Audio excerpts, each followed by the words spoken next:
مولاي قد نمت عيون وتيقظت أيضا عيون نمت عيون الخائنين وعين نجمك. Makom bagaimana di Masjid Nabawi? Golongan ini lurus dengan makom bagi Nabi. Sebelahnya ini Sayyidina Abu Bakar, ini Sayyidina Umar. Dan di sini masih ada satu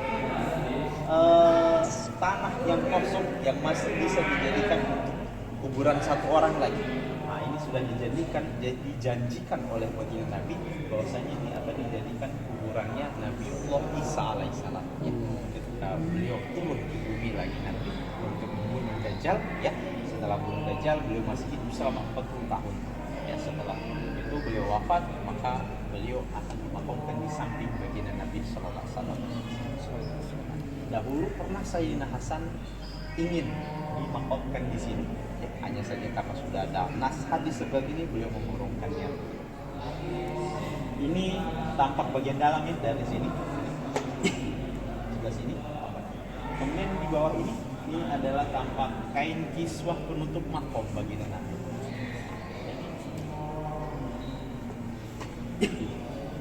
Di sini ya,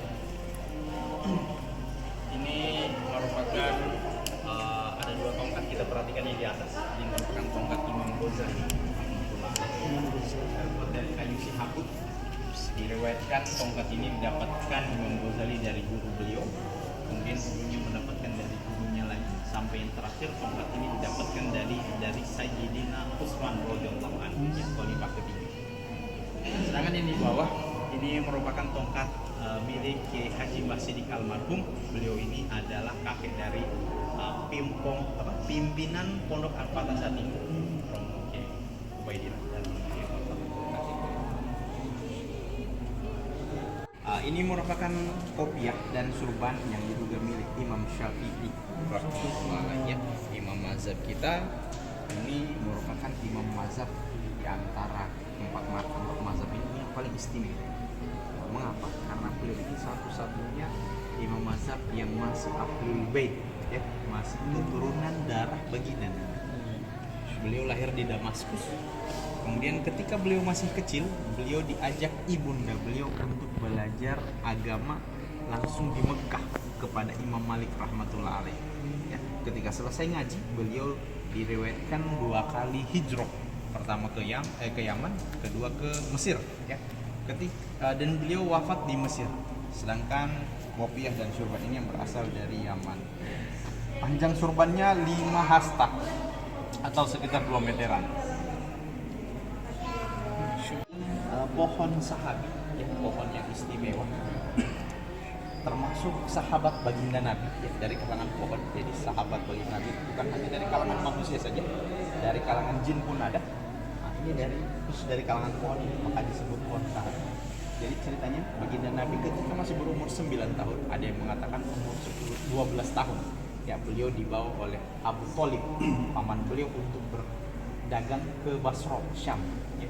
Ketika sampai di Yordan, beliau beristirahat di bawah pohon ini, dan disinilah dilihat oleh pendeta Nasrani yang bernama Bukhairah, ya, yang mana beliau lihat dari tanda-tandanya bahwasanya ini anak calon Nabi akhir zaman, maka disuruh pulang, biar tidak ditemukan oleh bangsa Yahudi. Maka dengan keberkahannya pernah dijadikan naungan dan sandaran oleh baginda Nabi. Pohon ini sampai saat ini masih hidup, sudah 1400 tahun, ya. Dan yang lebih istimewa lagi, di sekitar pohon ini diameter 200 km tidak tumbuh satu pohon apapun kecuali pohon sahabat. Seperti ini belum pasti, ya, tidak akan tumbuh pohon apapun kecuali pohon sahabat. Ini Habib Umar Al-Hafid, ya, masih sempat foto-foto di bawah pohon sahabat. Kalau sekarang ini sudah ada pagar mengelilingi pohon sahabat, ya. Ini foto dulu. Selanjutnya, ya, Sayyidina Husain radhiyallahu an mendapatkan pedang ini dari ayah beliau, Sayyidina Ali. Kemudian keunikan dari pedang ini, di kedua sisi pedang ini, baik atas maupun bawah, ini sama tajamnya, ya, bermata 2. kemudian di ujungnya terpisah seperti ini. Biasanya bolongan ini yang berpisah ini, bolong ini dijadikan sebagai bisa dijadikan sebagai penangkap pedang musuh. Bila masuk ke tengah-tengah ini ya, tinggal diputar ya, menjepit, tinggal diputar, kadang patah, kadang terlempar dari tangan musuh. Kemudian pedang ini terbuat dari besi, beratnya 4,2 kg. Bertuliskan ya Allah, ya Muhammad, ya Ali, Khalifatul Mukmin. Dan seperti inilah ya kebiasaan laki-lakinya di pedang-pedang mereka. Yang tadi 5,5, yang ini 4,2. Ini tuh pare ya? Handle-nya tuh pare. Wallahu a'lam. Ini bukan Zulfaqar. Zulfaqar nanti ada di ruang kedua, tapi yang replika. Zulfaqar pedang baginda Nabi, kemudian diwariskan kepada Sayyidina Ali.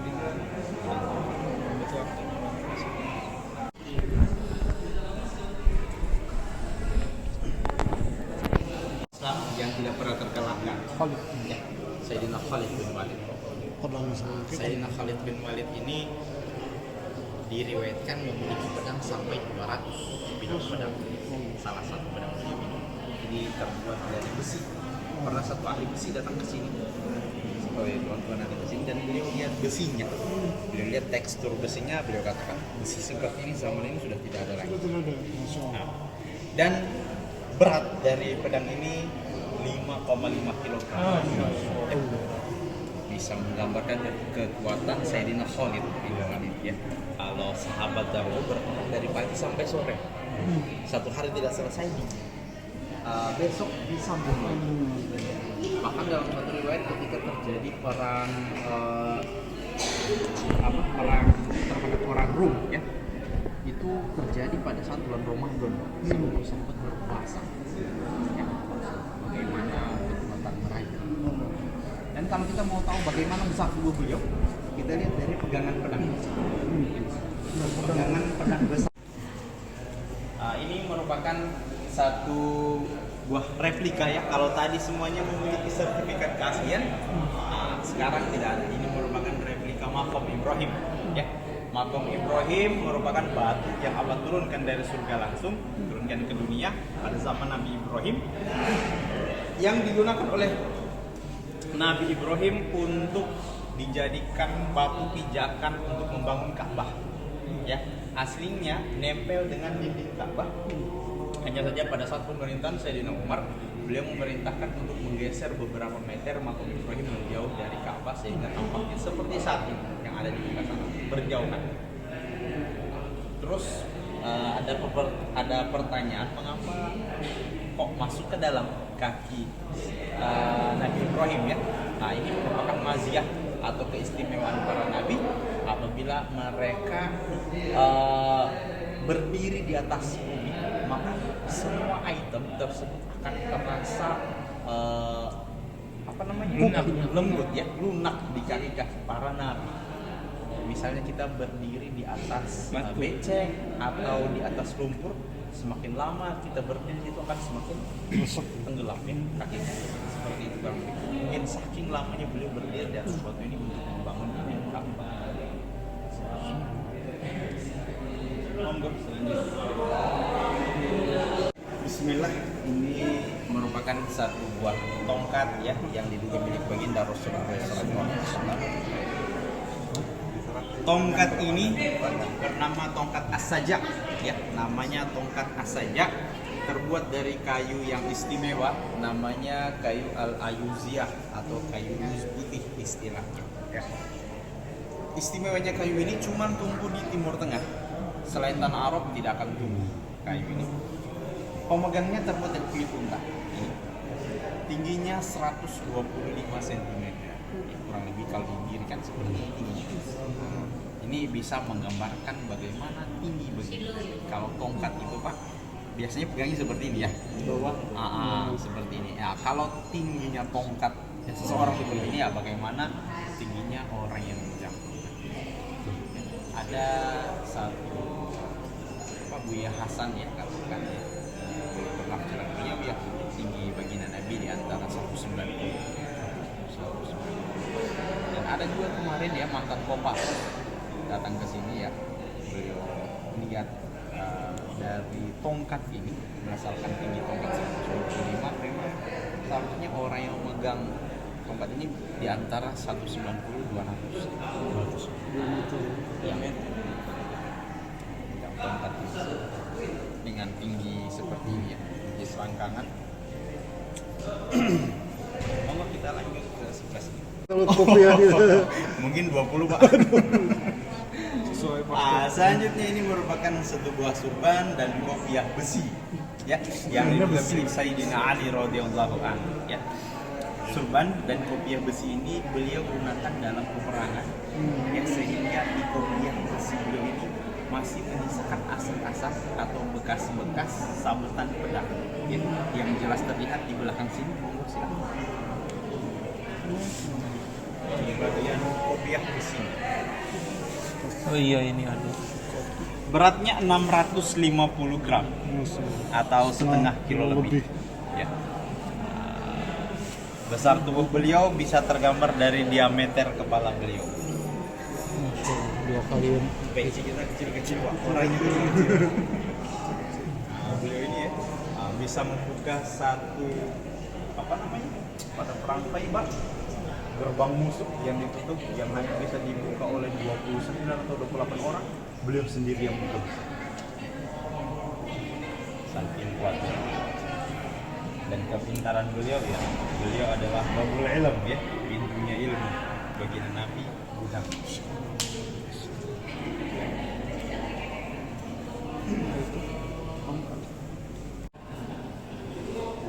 Selanjutnya ini merupakan potongan surban ya yang juga milik baginda Rasulullah Sallallahu Alaihi Wasallam ya, baik yang berwarna putih dan hitam yang ada di dalam tabung kaca. Ya.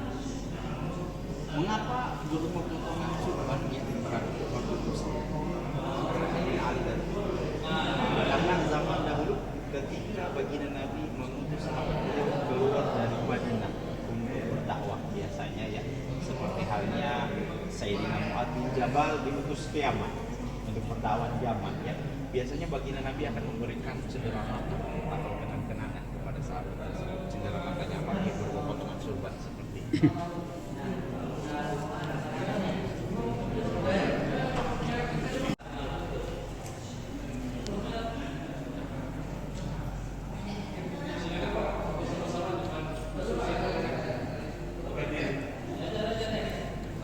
Selanjutnya ini merupakan tasbih yang sangat istimewa ya. Mengapa? Karena karena tasbih ini terbuat dari tulang unta.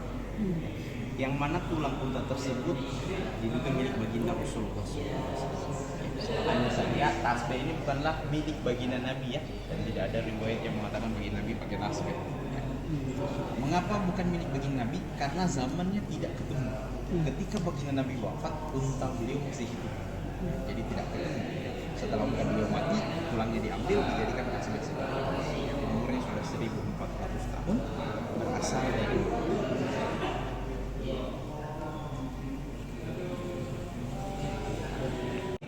ada sertifikatnya. Ini merupakan batu pecahan pondasi Ka'bah yang diambil ketika terjadi renovasi Baitullah di tahun 1415 Masehi, 600 tahun yang lalu.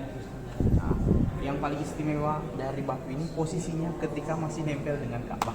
Ya, posisi batu ini terletak di antara pintu Ka'bah dan Hajar Aswad. Yang mana posisi ini merupakan posisi muntazam. Fadilahnya muntazam apa? Fadilahnya apabila Anda berdiri di muntazam kemudian doa kepada Allah, doanya makbul. Kalau kita sedang berdoa, Sekarang ini ya, dengan asbab batu ini pernah nempel di tempat makbulnya doa ya.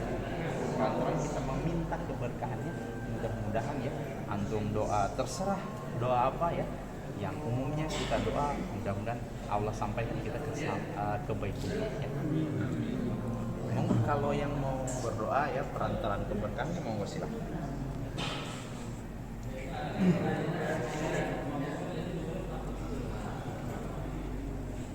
Foto bagian depan yang tampak depan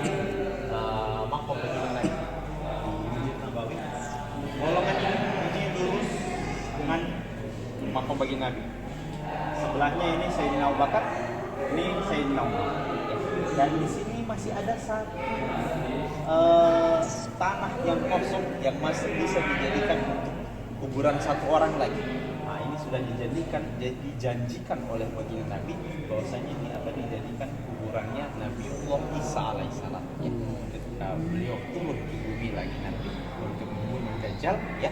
Setelah bunuh Dajjal, beliau masih hidup selama 40 tahun. Ya, setelah itu beliau wafat, maka beliau akan dimakamkan di samping baginda Nabi sallallahu alaihi wasallam. Dahulu pernah Sayyidina Hasan ingin dimakamkan di sini. Ya, hanya saja karena sudah ada nas hadis seperti ini, beliau mengurungkannya.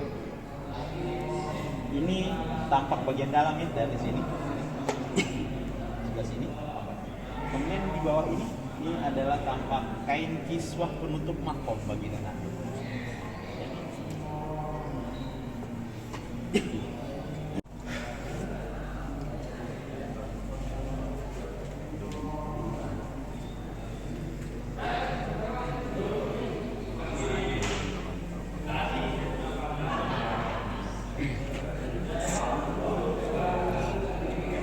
Kemudian ini merupakan foto tampak bagian dalam Ka'bah, ya seperti ini.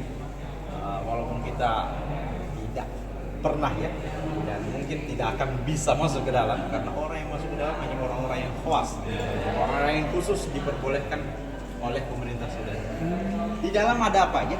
Di dalam kurang lebih ada 3 tiang, ya 3 pilar di dalam. Kemudian ada satu almari di sini di tengah-tengah Ka'bah. Ini berisikan wangian, ya minyak wangi Ka'bah.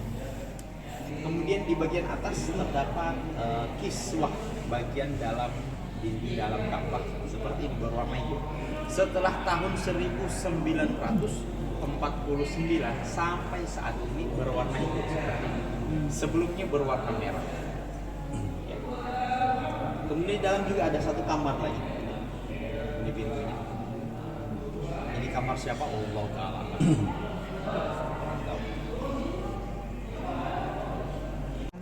Pohon sahabi, ya pohon yang istimewa, termasuk sahabat baginda Nabi, ya, dari kalangan pohon. Jadi sahabat baginda Nabi bukan hanya dari kalangan manusia saja, dari kalangan jin pun ada. Nah, ini khusus dari kalangan pohon ini, maka disebut pohon sahabi. Jadi ceritanya baginda Nabi ketika masih berumur 9 tahun, ada yang mengatakan umur 12 tahun. Ya, beliau dibawa oleh Abu Thalib, paman beliau, untuk berdagang ke Basra, Syam. Ya. Ketika sampai di Yordan, beliau beristirahat di bawah pohon ini, dan disinilah dilihat oleh pendeta Nasrani yang bernama Bukhairah, ya, yang mana beliau lihat dari tanda-tandanya bahwasanya ini anak calon Nabi akhir zaman, maka disuruh pulang, biar tidak ditemukan oleh bangsa Yahudi. Maka dengan keberkahannya pernah dijadikan naungan dan sandaran oleh baginda Nabi. Pohon ini sampai saat ini masih hidup, sudah 1400 tahun, ya. Dan yang lebih istimewa lagi, di sekitar pohon ini diameter 200 km tidak tumbuh satu pohon apapun kecuali pohon sahabi. Seperti ini di gurun pasir tidak akan tumbuh pohon apapun kecuali pohon sahabi. Ini Habib Umar Al-Hafidh, ya, masih sempat foto-foto di bawah pohon sahabi. Kalau sekarang ini sudah ada pagar mengelilingi pohon sahabi, ya. Ini foto dulu. Selanjutnya di sini, ya, ini merupakan ada 2 tongkat, kita perhatikan yang di atas. Ini merupakan tongkat Imam Ghazali, terbuat dari kayu sihabut. Diriwayatkan tongkat ini didapatkan Imam Ghazali dari guru beliau, kemudian gurunya mendapatkan dari gurunya lagi, sampai yang terakhir tongkat ini didapatkan dari Sayyidina Utsman radhiyallahu anhu, ya, khalifah ketiga. Sedangkan yang di bawah ini merupakan tongkat milik Kiai Haji Mbah Sidik almarhum. Beliau ini adalah kakek dari pimpinan Pondok Al-Fatah saat ini, Romo Kiai Ubaidillah dan مولاي قد نمت عيون